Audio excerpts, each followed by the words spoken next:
Chain, painting a fence in a public park or something, yeah? And they'd be dressed in their orange. Chain gang. Everybody gets their own gun. Or male, but mainly black, a few white. Chain gang, or you'd be driving, I'd be picking up the girls in preschool and I'd be driving home and you'd see, I didn't mean it, honestly. You're not taking a film, are you?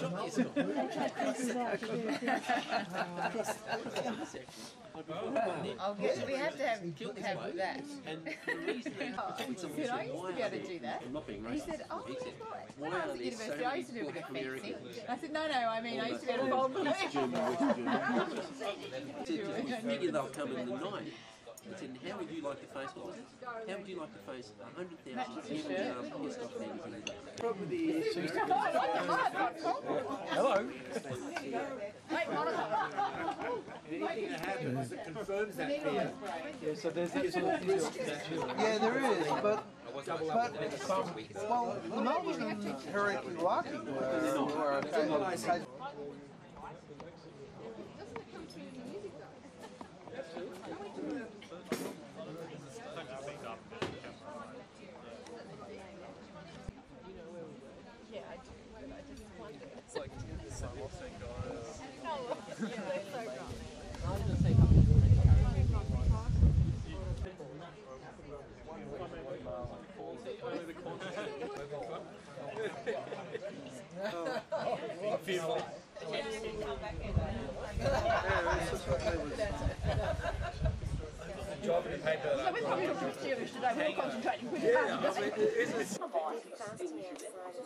Joy of doing hard physical work.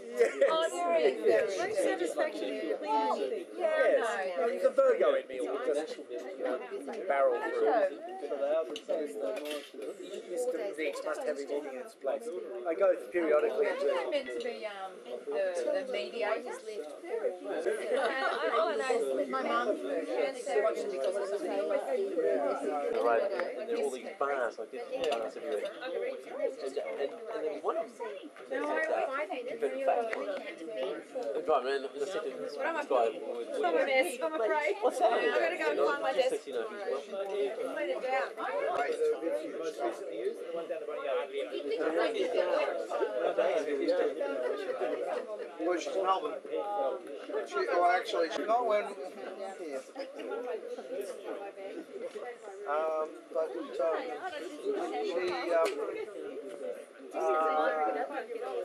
she was with them.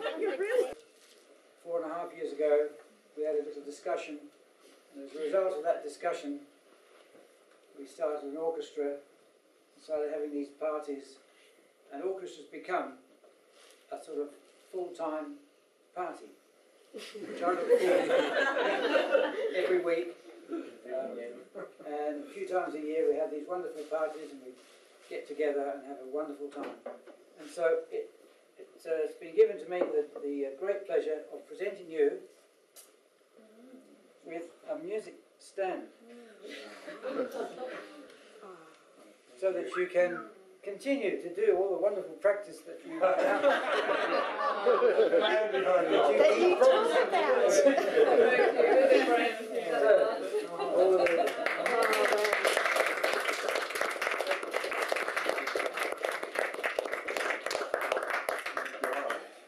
And every week, every rehearsal, and every concert, I thank you in my heart for what we've got.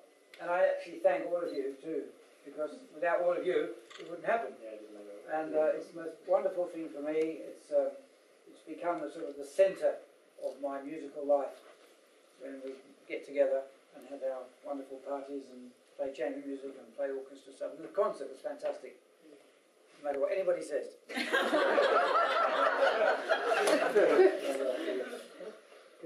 None of you hear the orchestra the way I do. I get what it all sounds like, and it's just fabulous. So, Chris, thank you. Thank you. I just say a couple of words because I have to after receiving such an incredible gift. I'm just overwhelmed. Honestly, I am. Yeah, John did sort of say exactly what happened. I've told this a dozen, probably more than a dozen times. The sort of that afternoon where Alex, my son, and I and John were sitting around just chewing the fat, trying to work out what on earth we were going to do, because John was desperately unhappy with what was going on where he was, and he said, I just don't want to do this anymore. I want to have my own orchestra. And I said, well, why don't we do that? Yes, let's do it! So off we went, really. And of course, the first thing that first problem we struck was, so where are we going to get all the musicians from? Which is a lot harder than you think, because it means that you have to go and find, well, we had a few, thanks to John's students. I mean, that's sort of where the basis of the string section came from. And then I basically started searching around and finding all the nooks and crannies where people were likely to be available. And it was through the Gin and Dara Wind Orchestra and Debbie Maslin that she sort of provided the hub of the brass and wind by asking them would they like to join us, which was very, very kind of her. She didn't need to do that. And then sort of went from there. But it was always my sort of greatest passion and love to help construct this, because I knew that it was something which was really important to John, but more importantly, I knew it was important to me too to create something which was, which had added value to the community.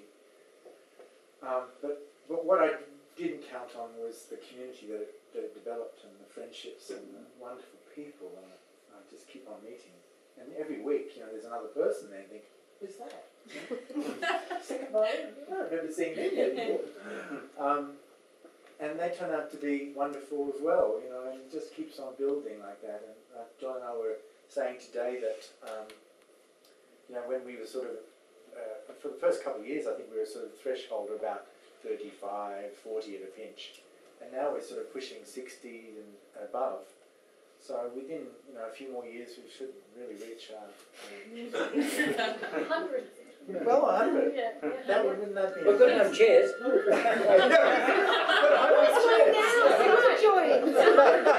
You see, I told you they're coming.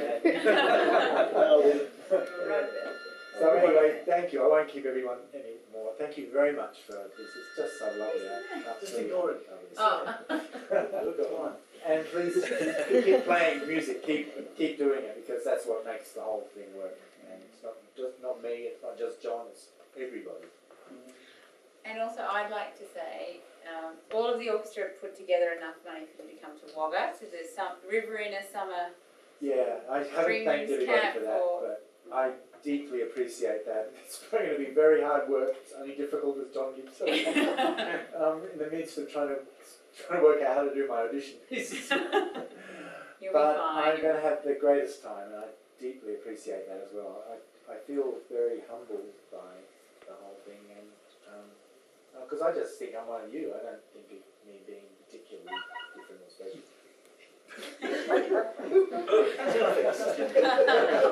So thank you for very, very much for everything, and thanks for all the years of fun. And I'm going to keep coming. I'll be a bit sort of sporadic, but I will be here as often as I possibly can, because I enjoy it as much as anybody. Thank you.